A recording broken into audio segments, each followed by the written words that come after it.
What does it mean to be a conservative? Who are we? What are we all doing together? The left creates chaos. What is the framework for conservatism? Well, I'll let you know when we all decide. I mean, we'll see who wins. Who gets to define what we should teach our children? Well, the first thing to lay out is somebody will do that. Do you think the Bible belongs in schools? It's the most important book ever composed. That's the one book we ban from schools. Today, you can't read the Bible in schools. You can, in some cases, must read pornography in schools. Well, I think they had it right in the 50s, actually. Maybe we should go back to that standard. Conservatives are the party of normal. Michael Knowles. Hello. Hello. It's excellent to be here. You know how fun it is to do these real talks with people who I'm so close with? It's like we're going to get into too much trouble. I did wonder. I said, how long are we going to be here? You know, we could go on for 5 or 6 hours. We could go on forever. I am really pleased to see, well, my book with words, but these. Yes. Because, conservatives now, things have realigned, they've switched, and it used to be, it was the left-wingers and the hippies were the ones who were really into the health food and the this and the no GMOs. Yeah. But now it's the right. The right, like no sugar, no aluminum, no anything. But these are a real guilty pleasure. Well, we try to find some balance here where we don't only drink raw milk. Mm-hmm. We don't only do, I don't know. I mean, this is really what I wanted to talk to you about, is what is happening to us, because I think we're getting real confused real fast. So, okay, but before that, we're going down memory lane. Okay. I got to show you something that my team dug up from, I think this just might be our 10-year anniversary. I think this is 10 years. So look how you haven't changed. I've aged. Take a look at, this is your video from PragerForce. You're our first PragerForce member. I was the face of PragerForce You were. 700 years ago when it began. 729. I'm terrified to see pre-3 children when I just looked so bright, young, vibrant. I'm terrified to see. Yeah. Okay, let's see what people think. With over 70 million views in 2015, PragerU has become the dominant video resource and I think I might still have that jacket. Foundational conservative ideas online. Look at your hair. So what's next? Look at my hair. Introducing. So long. Why did I age and you didn't? That it's is the not cigars. True. That's not. It's the they're preserving. I'm going to start smoking cigars. It's going to work. People don't understand the health effects of cigars. That is amazing to look back and think, because when I look at that, I feel that I look a little more tired now with all the kids. Fair. I feel a touch. I've expanded just a touch. I don't know if maybe I would fit in the jacket. I don't know. My hair is a little short. The hair was an upgrade since then. But maybe you're right. Maybe I'd look much, much worse if I hadn't been smoking those cigars. Well, you hired a stylist since then, right? A stylist was hired for me. Now, I was kind of opposed to this, but Daily Wire in the early days, that was probably before I started my show. They decided they wanted to make me hip and cool, and that was a complete lost cause. That was never going to I don't know. I feel like you kind of wear the same stuff. Yeah. I mean, I literally may have that same shirt in my closet. I can't, I'm a conservative. I don't want to give things away. I don't you're want to throw conserving. things out. Also, conservatives love the earth. Why create extra piles of clothes? That's right. That's great. Well, at least you haven't changed that much. So that's a really good thing. Wow. What did you think you were going to be when you grow up? Did you know you'll do the troublemaking that you do? From my earliest memories, I wanted to be in show business and politics. I wanted to be an actor, and I have been an actor. I've been an actor in different That's why they don't let you in on any of the Daily Wire films. Exactly. I mean, Daily Wire only casts non-actors in their films. Yeah, you're the only real actor at the Daily Wire, and you're not in their films. Classic. The classic, I did have a brief cameo as a Native American Indian in one of their recent movies. But, of course, they have to, they have to zig when everyone zags. But I did. I was an actor for a bit, and then I always wanted to be in politics from my earliest age. And so, oddly enough, now I am in political show business. I'm doing both of those things every day. As with all things in life, really, I probably couldn't have plotted out the individual steps, the blank book. I probably couldn't have guessed, or, getting into conservative politics through Hollywood. I probably couldn't have guessed that. But the main thrust of what I wanted to do was there really from my earliest memories. I am doing basically exactly what I've always wanted to do. The first time I heard about you was when I called Jeremy Boring. This was before the Daily Wire. Yeah. We were all in this crammy little place in Los Angeles. Yeah. And I said I needed a Prager Force kid.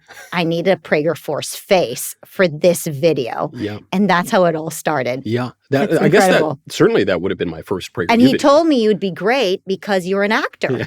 And so you're basically acting in this thing. So that's awesome. I really liked getting the part because I was in a category of one. Young, conservative actor in LA, able to work on a dime. There wasn't a lot of competition. Well, you did a great job. Thank you. So why did you study what you studied in college? You went to Yale? Yeah. I went to Yale. Now, I used to say, to my great shame, I went to Yale. But you'll notice a lot of prominent young right-wingers somehow emerged from Yale. Because when I was an undergraduate, these guys are a little older than me, but Vivek and J.D. Vance were both at the law school. So we overlapped a little bit on campus. And I think the explanation is, if you go to Yale, probably you're going to go left. And you might go really far left, and you might be a they-them by the time you graduate. But if you don't, you will become radicalized to the right. You will actually become a reactionary. Like a fighter. Yes.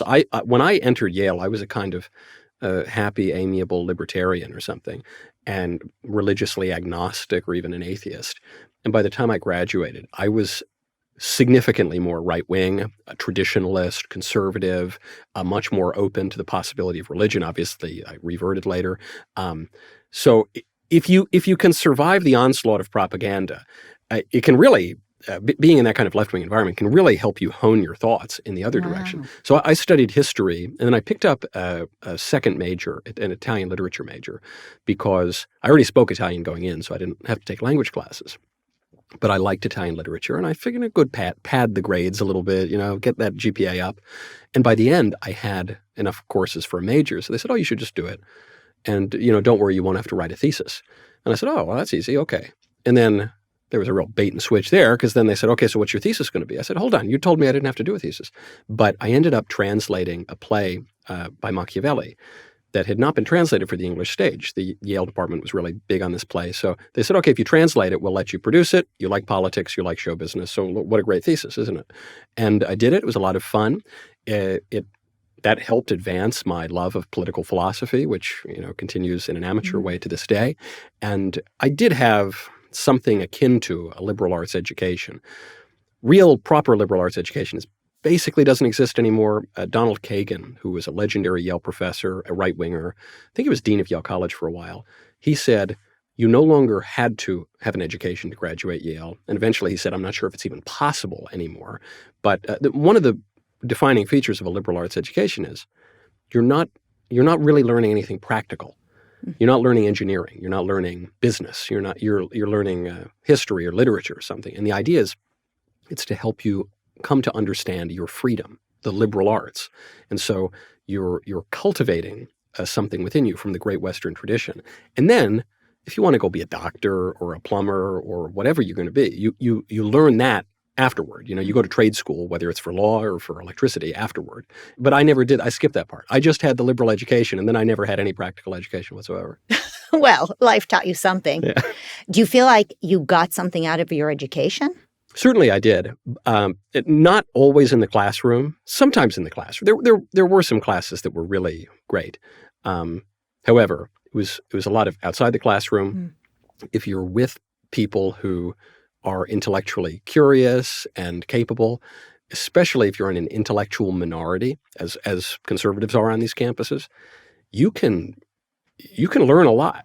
You can learn a lot by way of contrast with what the dominant culture is. So I certainly did. And then I also got a lot out of fellowships. So, because conservatives have been totally run out of the universities, we have all of these institutes and we have all of these little summer fellowships where you may never hear the name Aristotle in your university, which is a scandal. But you will read Aristotle and Plato and, John Locke and Montesquieu in these summer fellowships. So I had one of those, the Hertog program through the Hudson Institute. Oh, yeah. A great program, highly recommended. And I've had other fellowships since then, but that was able also to augment some of what was missing in the more liberal It's left so wing. interesting. Michael Knowles goes to Yale, spends all this money, all this time, and where does he learn everything? during summer institutes. Of course. That's great. And one thing on the money point, I should give credit to Yale. I went not on a complete scholarship, but almost a complete scholarship. I paid very little for Yale because it's not anything about my brilliant scholarship. It's just they had need-based financial aid. So Yale paid for the vast majority of my education. Now I think they probably want to rescind their diploma and deny any connection with me whatsoever. But Yale's very rich. Harvard's very rich. These schools have huge endowments. And so when we're thinking about how can conservatives reclaim the universities, I think in part one of the reasons that the Ivy League has gotten a little bit looser with the financial aid is they're afraid that conservative lawmakers might come in and pull a Henry VIII, and start looking at those endowments and say, hey, we're not going to let you pervert the minds of the next generation of leaders anymore. If only they did that. Right.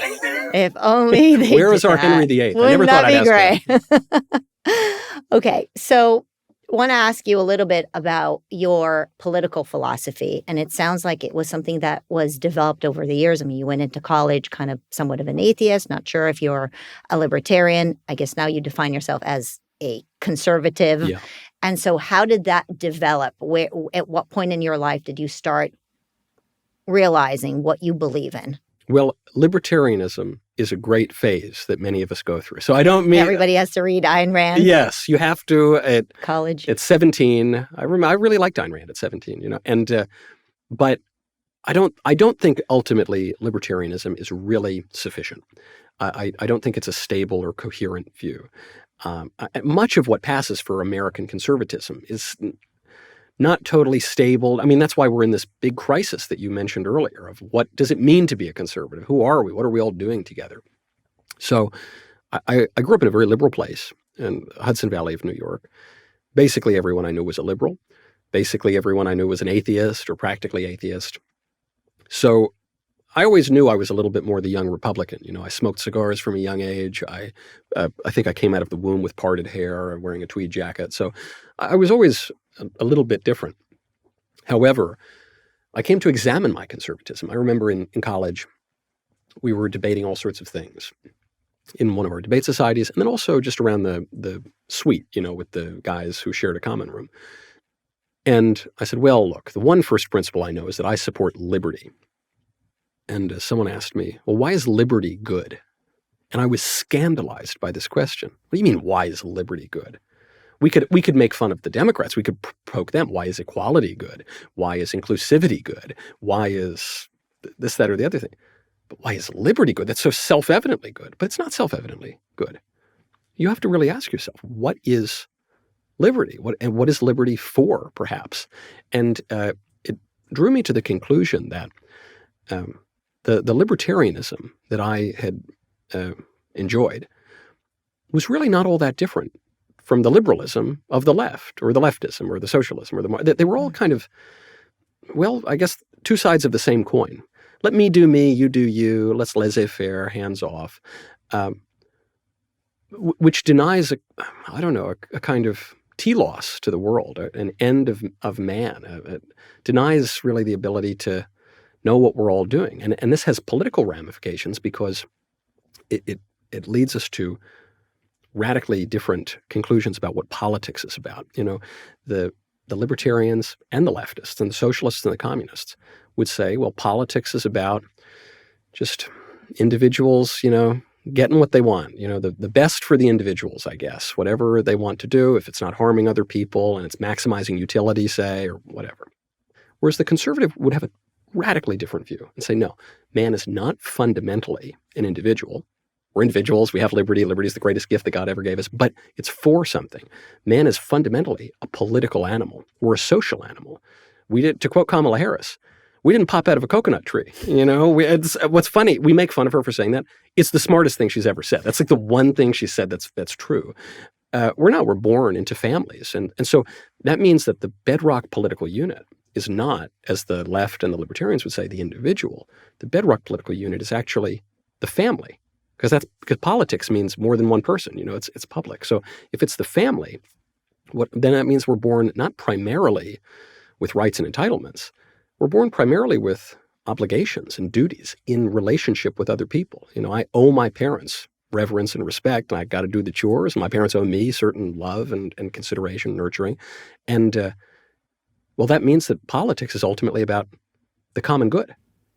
Wouldn't the left then say the same thing? I mean, the left is also about collectivism and communism and socialism and the common good. It might be a different view of what the common good means, but you are basically saying that conservatism should take some of what we view as leftism and collectively decide what is better for the common good, where the libertarians or maybe the classical liberals would say, live and let live. And so maybe they're more different than the left and conservatism. That's what they would say, but they're wrong.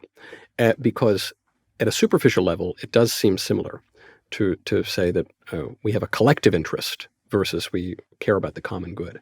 But how does the left arrive at its collectivism? Does the left do that by building up really strong families, as I just suggested? Certainly not. The left hates the family. The left wants to tear kids away from their families and put them in government schools or kill the kids, give their parents the right to kill the kids, or encourage divorce, or really do anything they can to explode the family, redefine the family, redefine marriage in the law. So the left likes collectivism. But in order to get to that collectivism, they have to break down all of the organic, natural units of politics, especially the family, so that at first we're all atomized individuals.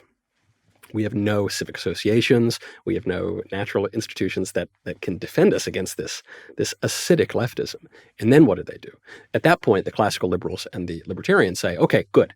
We're all individuals. Good. The left just takes it further and says, okay, now that we're all individuals, now we're going to scoop you all up again. And so you see this very clearly in the symbolism of fascism, which is the bundling together of sticks in this unit of the state. With leftism, you see it in communist symbolism, I suppose, but it's all basically the same. It's an artificial, inorganic collection of people. So then, for the left, I don't even know that they use the term the common good, but whatever they're talking about, the collective will of the people or something, it really derives from utilitarianism, this notion that we can derive moral conclusions from what might bring about the greatest good for the greatest number of people. We're trying to measure this in units called utils or some totally contrived nonsense. Whereas the conservative and the classical understanding of the common good is totally different from that. The common good is not just what 51% of the public wants. The common good is not just what some kind of vague general will would desire. The common good is what is good for the individual, for the family, and for all of us together. It's goods that we hold in common. So in order to understand that view, we have to think that there's such a thing as human nature. Don't forget the left, and even some of the radical individualists on the right, they kind of deny human nature. But on the right, we say, no, there's human nature. Man has certain ends, certain material, natural ends. We feed ourselves, we get married because we're a coupling creature, we're fruitful and multiply, I don't know. And we have supernatural ends as well. We can know the existence of God with certainty from the natural world. We want to know God and enjoy Him forever in eternity. And we come to understand our natural ends better in light of our supernatural ends, but we can at least reason through some of these things. And so as we can know that, we can know, for instance, just to bring this all down to earth, that it's not good to mutilate a little kid's body. It's not good to encourage kids to take a bunch of drugs. It's not good to expose kids to pornography in elementary schools. The left is actively trying to do all of those things. The classical liberals and the libertarians, I think, are somewhat feckless at rebuffing those predations because they don't have an epistemological or political framework to actually say no to that. But the conservatives are saying, no, that's actually not good for you. I know what my eyes are for. My eyes are for seeing. I know what this mug is for. This mug is for giving me delicious coffee. I know what other biological features and appendages are for, and I know what marriage is for, and I know what society is for. And we can come to those conclusions. And if we can't, this is where the rubber really meets the road. If we can't, through reason, come to certain conclusions about society and therefore make certain exclusions, then we're not capable of self-government because we're saying we don't have reason. We don't have moral conscience. We can't really know anything about anything. So then what are we doing voting? Boy, we don't even know what we're all doing here. So who, in your opinion, is the we that concludes what is good for society? So, you take the left and you give all these examples of how they're basically creating utter chaos out of our society, right? That's what the left creates chaos. Yeah. Conservatives say that they create order and they're the common sense party. And so conservatives or Republicans are now inheriting the non-wokes, right? People who are non-woke, we're inheriting them because they're saying, well, I don't want that left-wing extremism. And so I'm either a classical liberal, I believe in live and let live. Let me go to the conservative camp where I'm not seeing all these children being mutilated, families being torn apart, all of this complete crime bunker stuff on the left. But then when they do come over to the conservative camp, what does that actually mean and who gets to frame that? What is the framework for conservatism? Well, I'll let you know when we all decide. I mean, we'll see who wins. Maybe people can comment and we can take a vote on what that should mean. But I'm not even sure the vote would resolve it. This, to your point, this is an extraordinarily live question, because you do have a lot of people who say, look, I didn't leave my party left me. I would be considered, many of these people would be considered radical leftists by the standards of 2009 on questions about marriage, on questions of reproduction, on questions perhaps even of migration, American identity. But the left, the Democratic Party, has moved so far to the left that they find themselves oddly in the middle now, or even on the center politically homeless and don't know where to go. So then the question for the Republicans, and I count myself a tried and true Republican, because I don't think politics just exists in the ether. It's real practical stuff. We got to put it into action in real life.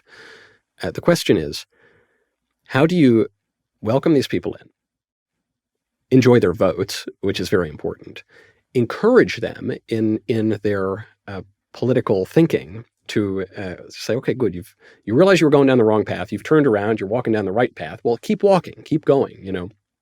Don't just stop at a mealy-mouthed, incoherent center leftism, but keep going. Really follow your intuitions to their logical conclusion. How do you get them to do that? And how do you maintain some kind of coherent conservatism without just becoming the radical Democrats of 2013? Mm-hmm. It's not an easily resolved question. Well, you want to have a big tent. You want people to walk away from the worst. You do need to win elections. You also need to win common sense, right? Just stay away from the bad stuff. But you also need to articulate, as we all need to know what we stand for, so that, first of all, we're honest with the people who are following us, right? That's the first thing. Come follow me. Follow me into what? Right? What does that mean? Come follow me. And what does that even mean? Let's say you could wave a magic wand and you would be the leader in that tent. What would you define as what is right and true and best for conservatives today? Well, I'm going to steal a line from the late, great Sir Roger Scruton, who was asked, what is conservatism? And he said, well, I think conservatism has something to do with conserving things, which is very unsatisfying for people who want it to be about liberty or rights or even tradition. Tradition is a better guide. Trump articulated this pretty well. He said, look, we don't want to upend everything. We want things that have been practiced for a long time. We're going to defer to that a little bit. That's a kind of, because tradition is not just some old dusty thing that existed in the past. That if that were the case, it would just be an antique. It wouldn't be tradition. Tradition is that which has endured from the past all the way up to the present. It means it's quite durable, probably, and it's developed and it's changed and it's been translated over time. But I would be more inclined to follow something that's lasted 2,000 years than some dumb idea that someone came up with a few days ago. So what is it? What makes us conservative? Well, I think one good way to think about it is conservatives are the party of normal. We're the normal party. This is something that I think is true, and it sells to the leftists and the libertarians who are scandalized by how crazy the Democrats have become. We're the party of normal. We want to live a normal life. We want a normal country. We want to raise our normal families in normal communities and not be subject to these insane social experiments on our kids, on our small towns in the middle of the country, on our education, on our economy for that matter. And the reason I think the party of normal is an effective way to think about it is that normal can mean two things. Normal is the way people ordinarily behave, and normal is the way people ought to behave, like normative, like standards and norms. And this is an area where this is really the point of my book, Speechless, and I think it's affected the conversation to some degree on the right. That was at least what I was aiming at. We need to be the party of standards and norms. When I wrote that book, the right was in the throes of free speech absolutism. And I totally understand why we had adopted that perspective, because the left was censoring us everywhere. And we said, no, we stand for free speech in all cases. Nothing should be banned ever. But that's not really a conservative view. That was a very reactionary view from us. Not only is that not a conservative view, it's never existed anywhere. We came to view the fight over free speech, say 4 or 5 years ago, as a battle between free speech on the one hand and censorship on the other. That's not what it is. It's a battle between two competing sets of norms. Conservatives don't think that we ought to have free speech for obscenity. We don't think we ought to have free speech for fraud or for direct threats or for there's plenty of stuff that we right, or no exclude. Censorship of books that are pornographic in schools, right? In schools, yeah, for your 11-year-old to read, of course not. I'm all for banning those things in those circumstances according to what is appropriate and standard and normal. So the only question is, to use the school example, what books are we going to include? Which books are we going to exclude? In the 50s, you could read the Bible in schools. You could not read pornography in schools. Today, you can't read the Bible in schools. You can, in some cases, must read pornography in schools. Well, I think they had it right in the 50s, actually. Maybe we should go back to that standard. There's a chasm, obviously, between the two forms of normal, how people all behave and how we ought to behave according to standards and norms. And I think part of the conservative project is we want to, it's really just part of the process of education. We want to bring the way that we behave more into line with that which is reasonable. Our wills are divided, right? Like I, for instance, really want to eat another one of these chocolates, but I don't want to get fat. Because I will fat shame you. And you will fat shame me, and I might go into a diabetic coma if I keep eating these because they have 7,000 grams of sugar in them. So what is it? I want the chocolate. I don't want the chocolate. Well, it's because my will is divided. I have a lower will, which is irrational. It's an appetite. It's the will of, the nice-looking lady crosses the street and you can just kind of look. Or it's the will of this kind of base desire. And then there's the rational will, which is say, no, I want to refrain from eating the chocolate because I want to fit into my suit, because I want to look good at the speech that I'm giving, because I want to live longer and be around for my family. And classically understood, the rational will was understood to mediate between the appetite and the divine will, which is subjective and obviously omnipresent and omnipotent. So we want our politics to be a little bit more reasonable. We understand it's a fallen world. We're never going to totally get there. We have to make accommodations for people who are not totally advanced in virtue. And we got to live in reality, of course. That's a big part of the party of normal. But it is urgent. This is not just pie in the sky, ivory tower stuff. If we don't return our politics to some accord with reason, then politics will become more of what it has become in recent years, which is just an irrational battle of wills, where one side is clubbing the other over the head, and we're just going to see who's got the biggest club and who's going to bleed the most first. That's a very dangerous situation. It's how polities fall apart. And so right now, I would at the very least like to have one political party arguing for a reasonable society. The issue is, again, who defines what is normal? So let's take Hungary. Yeah. Like Viktor Orban. Yeah. He is in some ways the opposite of what you would call a classical liberal, right? He's just, he's a right-winger who draws the line and says, this is what is acceptable and this isn't what is acceptable. And so some would call him a tyrant. Some would call him basically the mirror of a leftist, where he would basically say, this is what's going to be done, like it or not, I'm running this country. So is that the expectation that somebody on the right would come in and take over America and basically draw the lines for us as to what is normal? Who defines what is normal? And if normal is defined, but what the culture is driving, right? Well, it seems normal that, transing your kids.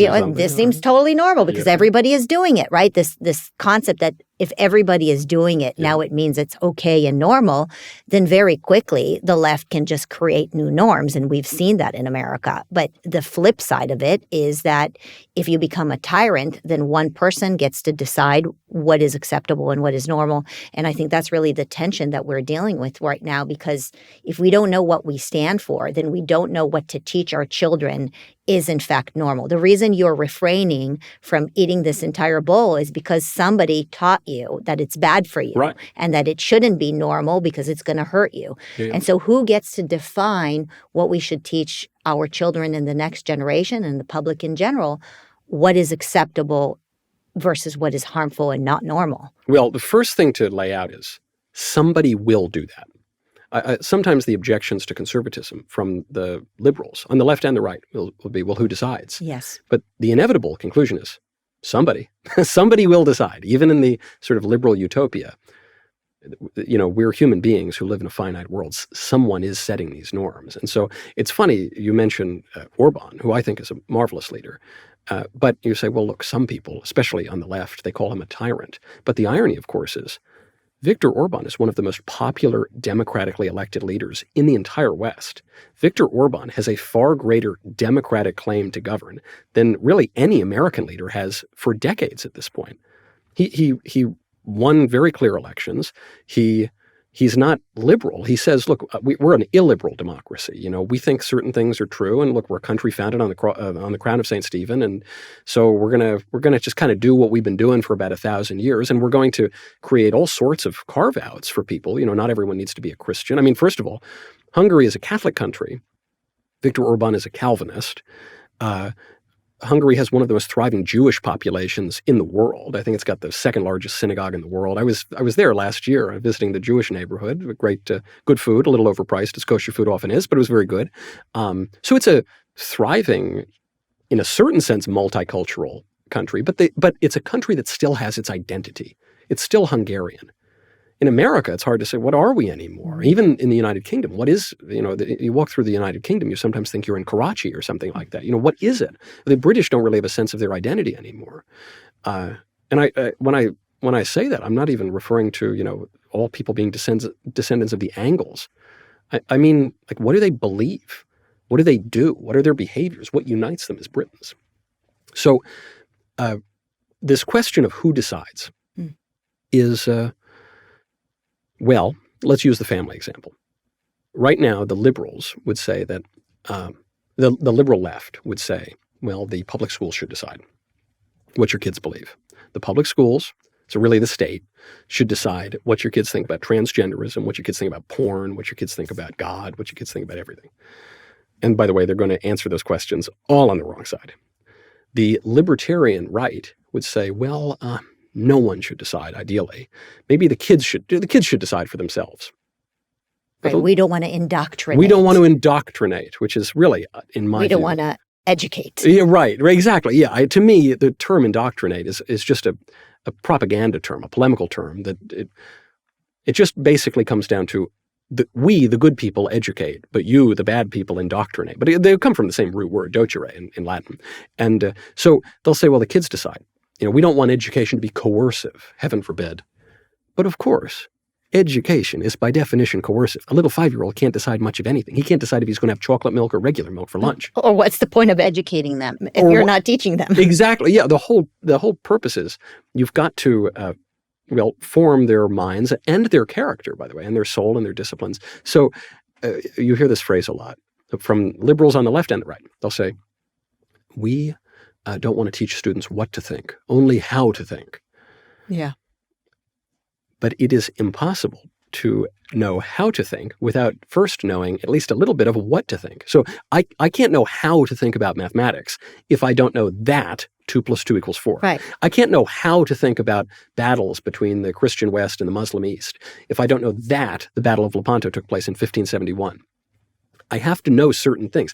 And that means that if I go on my math test and I say 2 + 2 = 7, I mean, some teacher is going to coercively come over to me and give me a bad grade and, I don't know, put me in detention at a certain point, maybe if I keep getting it wrong, and put me in remedial classes. But there's going to be a sort of gentle coercion to push me toward the right answer. And then that firm hand will become a little less firm over time as one is thinking in a more complex and abstract way, as reasonable minds can disagree. Once you have the capacity to think through things, right? Like go play a symphony without hearing great pieces of music first. Yeah. Right? That's right. Or without hearing what the instruments sound like. That's the point of education. I'm sure a lot of people are going to get very upset about how, here, two right-wingers are saying that we have to indoctrinate the public, but you got to teach something. Otherwise, what's the point of paying all this money to send them to school, right? I thought education's important. That's right. That's right. And so C.S. Lewis talks about this in Abolition of Man.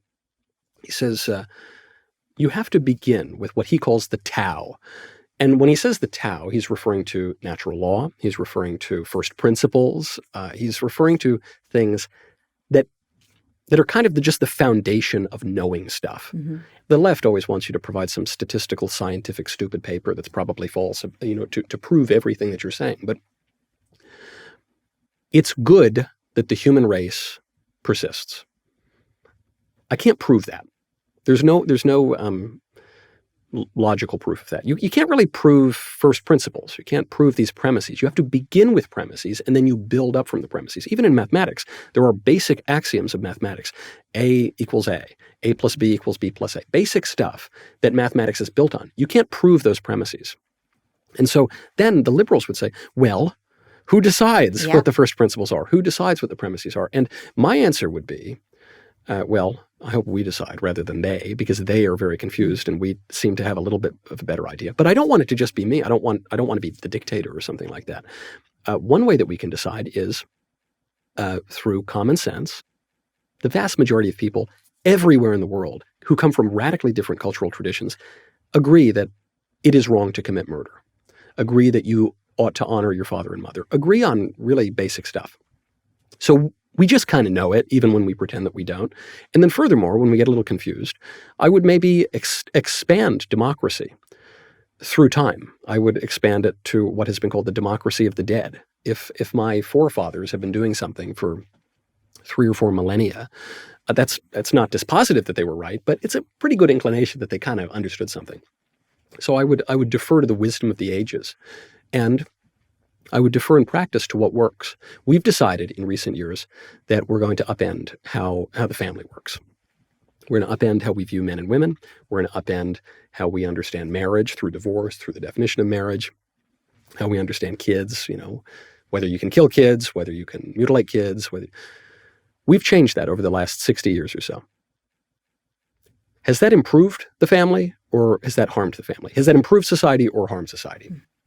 Anyone being even a little bit honest is going to say it hasn't been that good. Okay, well then how about we use the scientific method? We had a hypothesis, we tested the hypothesis, we disproved the hypothesis from the 60s and 70s. Okay, well maybe we ought to return to what was working a little bit better. That's who decides. But the one thing I can promise you, all the critics of conservatism on the left and the right, someone is going to decide. And so if you throw your hands in the air and say, well, I hope it's not me. Okay, well, what you're really saying is then the other guy's going to decide. Yeah, I think it is so profound because the conservative movement has taken on this libertarian approach of live and let live, or just let somebody else fill in the vacuum. And the vacuum obviously gets filled up, and then everybody looks back and says, how could this have happened? Why did we stand idly by while, our colleges have been taken over by radical Marxists? And recently, you've seen many colleges come out with these neutrality statements, which is another one of those like live and let live. Well, let the professors and the teachers do whatever they want. And, you are seeing conservatives celebrating that because they're saying, oh, this is great. Now they won't give left-wing statements, right? So a neutrality statement is such a cop-out because, again, it just means that somebody else gets to not be neutral, probably foreign monies pouring into our universities, to make these decisions on what is the statement that is going to be dominant on our college campuses. And how do you educate neutrality? The whole purpose of education is that you not remain neutral. This was the point of the book that is widely considered to have started the modern conservative movement. That's God and Man at Yale by William F. Buckley, which I got to write the introduction to the 70th anniversary edition. people sometimes, it's so sad, these modern conservatives, they cite that book in defense of academic freedom. The subtitle of the book is The Superstitions of Academic Freedom, in quotes. The whole book is a polemic against academic freedom, which Buckley rightly points out has never existed, can never exist, and really should not exist, because the point of education is to pursue truth. He quotes a former president of Yale there. He says, skepticism has utility only when it leads to conviction. So I recently had a debate on this subject at ISI. It was me and Professor Robbie George, who is a great hero. Robbie George has done as much or more than any conservative intellectual in the country. He's an amazing man. But we were debating academic freedom. He took the pro-academic freedom side. I took the Bill Buckley side, the anti-academic freedom side. It was moderated by Michael Brennan Doherty at National Review. And the conclusion that I came to was that academic freedom has never existed. Didn't exist in the medieval universities, in the Catholic universities. It didn't exist in the Protestant universities. It's not possible to exist in practice. However, if I were Robbie George, I'd make good arguments for it. Because, I mean to say, if one is an intellectual minority, one can do quite a lot to crack certain orthodoxies by appealing to this neutrality, by appealing to freedom in the abstract. But the whole point of opening one's mind is to close it on something. So you saw this most clearly, I think, with the free speech movement in the 60s at Berkeley.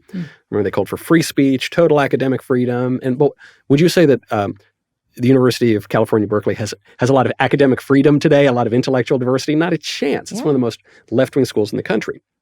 They wanted academic freedom as an instrument to crack up the conservative curriculum, take some power, and then set new standards and norms themselves. So that's why I really hope that my debate is not misinterpreted to be a criticism of Robbie George or any conservatives in the academy who are arguing for more academic freedom.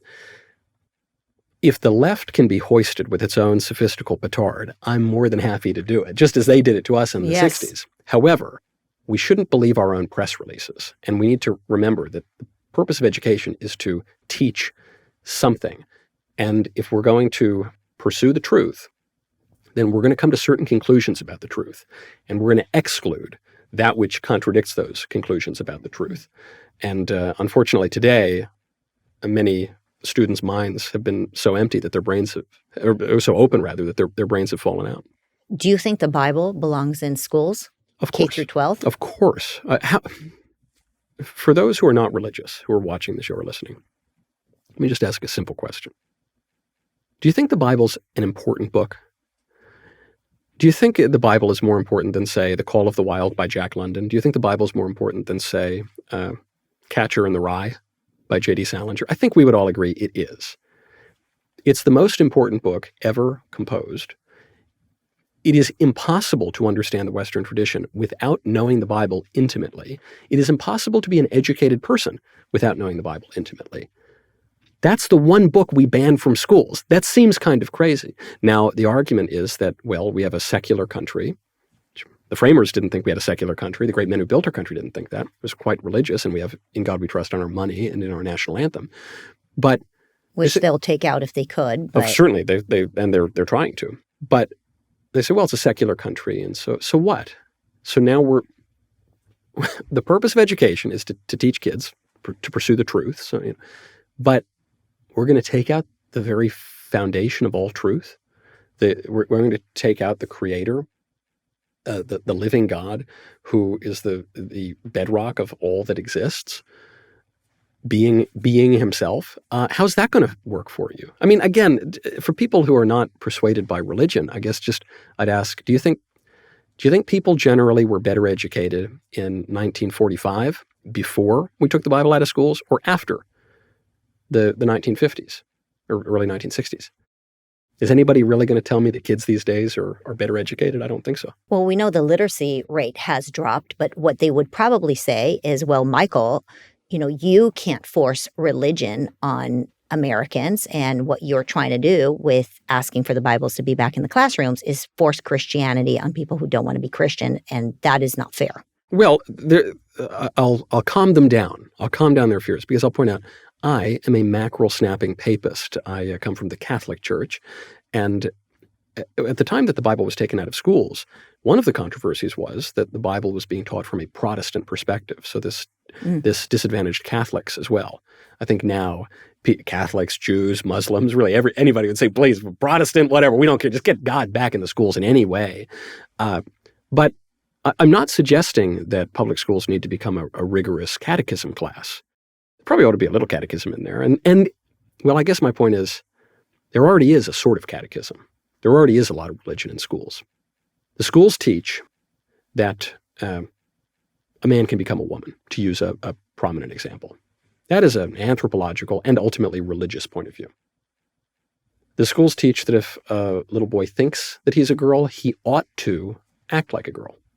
They teach, just in the other LGBT LMNOP stuff, they teach that not that men and women are meant for each other and that there's a purpose to sex and coupling, and you ought to, and actually even when people get married, they ought to have children if they are able to, and they don't teach any of that.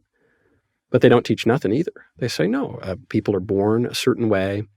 They might have an orientation. It's innate, it's immutable, and you ought to pursue those desires to the exclusion of others. Same point then. Every time you create a vacuum, something else comes in. So if you take out the Bible, there'll be a different religion, some incarnation of another religion that will come in the same way, every time you say live and let live, just pull everything out, something will come in and it's most likely bad. Something certainly is going to be taught. The question is just what? I would imagine that people who are thinking about even America's sovereignty right now when it comes to wars, World War wars, right? And so does America get involved in wars that are on the other side of the planet? Do we get involved in the Russia-Ukraine war? Do you get involved in the Iranian war, the Israeli-Palestinian war? Some would say, well, we need to protect ourselves. We need to put the mask on and protect our country. Our country is under attack. And some would say, well, but do you just let the whole world live and let live? Or do you need to step in, right? This is now you take this small thing that we were discussing and you amplify this and it becomes bigger. Where do you draw the line between we're all children of God and there is some morality? The United States has played a very big role in that. If you look at Eastern Europe and the Berlin Wall and just how the world has become a better place when America does get involved. And then with that said, we're bleeding here in the United States. How do we take the little that we have with this national debt that we're accumulating and reckon with the concept of getting involved in another international war? Right. The first question that people are debating, should we be involved in these other parts of the world? I'll sidestep the debate. We will be. We are the global empire. You might not like that. You might not think it was prudent to become the global empire. You might not like empire in principle. We just are that. We just are the global hegemon. And if we cease to be that, which we might well do, or the empire might crack, that's one of the issues we're facing right now, some other empire is going to take over. China is going to take over, or probably just it would be China at this point. But that will happen. The Westphalian system of sovereign nation states that came after the wars of religion, and that really is concrete after World War II. That's just kind of an abstraction, but that's not we're not really a nation in exactly the same way that Mauritius is a nation or that Sri Lanka is a nation. We're quite different, and so when Vladimir Zelensky criticizes Donald Trump, as he has, or criticizes J.D. Vance, a lot of Americans are offended. I'm offended by it too. Say, who are you, man? We've given you a ton of. He made these criticisms while he was touring munitions factories in America. Yeah, talk about Shapiro autographing the little bombs rockets. Or what? Yes, yeah, and you think talk about looking a gift horse in the mouth. You're complaining and attack. But in Zelensky's defense, Zelensky's not viewing himself as the leader of a sovereign nation. He's not. They don't hold elections in Ukraine. We've been involved in Ukrainian politics for a while, including the way that he ascended. And Ukraine's not really a sovereign nation. It doesn't have anything resembling real borders right now. Ukraine is a vassal state in the American empire. I'm not even saying that's a bad thing. I think empire is the norm throughout history, but we will be involved in some way. So then the question is, okay, do we go full, George W. Bush, let the bombs fly, freedom seeds down the range, baby, we're going to be the world police? Or do we do something else? And I think just not even as a matter so much of principle as of prudence, we have to pick and choose. I thought it was very foolish to get to this point in Ukraine. Biden effectively invited Putin to invade. I mean, he literally invited Putin to invade Ukraine. He said a minor incursion will not be met with much resistance by the United States. I can't help but notice when Trump was president, is Trump an isolationist or an imperialist? Is Trump a dove or a hawk? I don't know. Here's what I know. I know Trump's unpredictable, and he had relative world peace, and he brought peace broadly to the Middle East, and he was the only president on whose watch in the last 20 years, Vladimir Putin has not further invaded another country. So that's a pretty good record, and I think that's really the way that the American empire has to think about itself. We are the hegemon. There's no getting around that. But we can't just be expending all of our resources everywhere overseas when we don't even have a functioning border at home. That's just not going to work. We will cease to be the empire. Our country will collapse if that happens. So you bring up all this interconnectedness and these questions of universality and you know this question of how we even make sense of what we're doing here. I think one important insight that is a classical political insight that many on the left and the right would deny today is there's no such thing as private sin. There's no such this, and this brings in the religion aspect of it too. There's no such thing as private sin. You hear, we don't want the Republicans in our bedrooms, which they usually say we don't want Republicans to stop us from killing our babies. That usually doesn't take place in a bedroom anyway. But furthermore, if you have a country that is constantly enthralled to grave and persistent mortal sin, that's just doing really bad, vicious stuff all the time, privately, you can't publicly have a good country. This is not some radical, far-right, authoritarian, Catholic, Patrick Deneen, Michael Knowles point of view. Our founding fathers said that. And actually before our founding fathers, you go back to the Rhode Island State Charter, or I guess this is before it was a state in 1663. They said, we're giving you these liberties. If you abuse them to licentiousness and profaneness, you're sunk. The New York State Constitution, 1777, said much the same thing. George Washington, Benjamin Franklin, even, who was a little bit of a derelict in some of his behaviors, and John Adams, they all said these things. The country's built for a moral and religious people. So we have this idea now, the left certainly, which openly exalts vile and disgusting sin by, twerking naked for little kids on Main Street during their parades, and bringing drag kids, so-called, onto network television. But the right does this too, where we say, hey man, stay out of our bedrooms, do whatever you want, don't yuck my yum. They're pretending that there's this perfect distinction. They want us to live double lives, but you can't live a double life. There's an expression that a friend of mine who is a recovering alcoholic says he got from AA. It's really good. Wherever you go, there you are. You're you, okay? And so if you live in a way privately that is virtuous and, you basically try to do the right thing and you cooperate with God's grace, ideally, if you do that, that'll be good for you. And if enough people do that, you'll have a good country. And if you don't do that, then it doesn't matter how much political philosophy you write. It doesn't matter how many constitutions you scribble on parchment. You're going to have a bad country. And it's really as simple as that.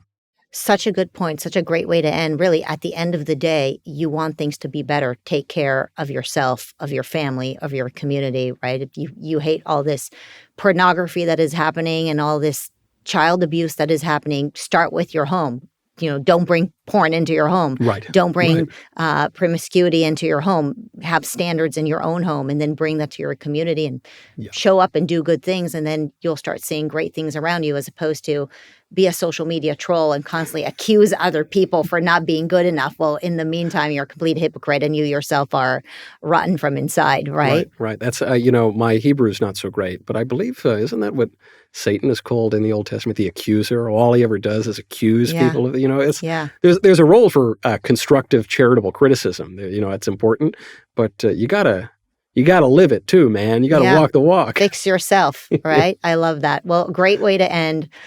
We usually laugh more, so next time we're doing an absolute comedy shtick. But of course, these are crazy times. But listen, that's because you put my book with words on the table. Yeah. If you had just put my blank book on the table, then it could have been much lighter, Well, people should know that the riots on college campus started against you. And then after October 7th, the attention went on to Israel. But I think there were so many riots on colleges across America against Michael Knowles showing up to speak. That's true. You know, I think it's because the Italians and the Sicilians, physically, we have a lot of similarities with the Jews. So maybe it was just like a figure or a prototype. Either that or you're clear pioneers. Pioneers.